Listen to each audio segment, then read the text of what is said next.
இலங்கைக்கு எதிரான தீர்மானத்தை கொண்டு வரதுக்காக இந்த ஒரு போராட்டம் நடந்து கொண்டிருக்கிறது. ஒரு நடிகனா மட்டும் இல்லாமல், ஒரு தமிழனா மட்டும் இல்லாமல், ஒரு மனிதாபிமான அடிப்படையில் இத்தகைய ஒரு செயல் மிகவும் ரொம்ப கடுமையாக வன்மையாக கண்டிக்கத்தக்கது. ஸோ இதை மற்ற மாநிலங்களும் உணர்ந்து இதை எங்களுக்காக சப்போர்ட் பண்ணணும். தமிழர்களுக்காக, அதாவது தமிழர்கள்னு பிரிக்காமல் இது ஒரு ஒட்டுமொத்த ஒரு உணர்வாக எடுத்து எல்லா மாநிலங்களும் சப்போர்ட் பண்ணணும்னு நான் கேட்டுக்கிறேன். இது எங்களோட இங்கே வந்து தமிழர்கள், தமிழ் நடிகர்கள்லாம் சேர்ந்து சொல்கிற விஷயம் எவ்வளோ போய் ரீச் ஆகும்னு தெரியல.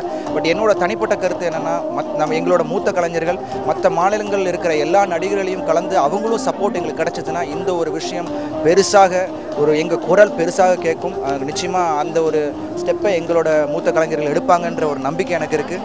அதுக்கான என்னோட விஷயங்களையும் நான் அப்பாட்ட சொல்லியிருக்கேன். மேபி அவங்க வந்து மற்ற மூத்த கலைஞர்கள்ட்ட பேசி அந்த ஒரு ஸ்டெப் எடுத்தாங்கன்னா இன்னும் பெருசாக இருக்கும். அண்ட் இந்தியா நிச்சயமாக இதுக்கு எதிர்ப்பு தெரிவித்து இலங்கைக்கு ஒரு கடுமையான ஒரு எதிர்ப்பை தெரிவிக்க வேண்டும் என்று தான் நாங்கள் இங்கே கேட்டுட்ருக்கோம். எங்களோட குடும்பத்தினர்கள், எங்கள் தமிழர்கள், எங்கள் இன மக்களுக்கு ஒரு தீர்ப்பு, ஒரு நல்ல ஒரு விஷயம் இந்த போராட்டம் மூலயமா வர வேண்டும் என்று தான் எங்களோட நம்பிக்கை. அதுக்காக தான் நாங்கள் எங்களோட உணர்வை இங்கே பதிவு செஞ்சுருக்கோம்.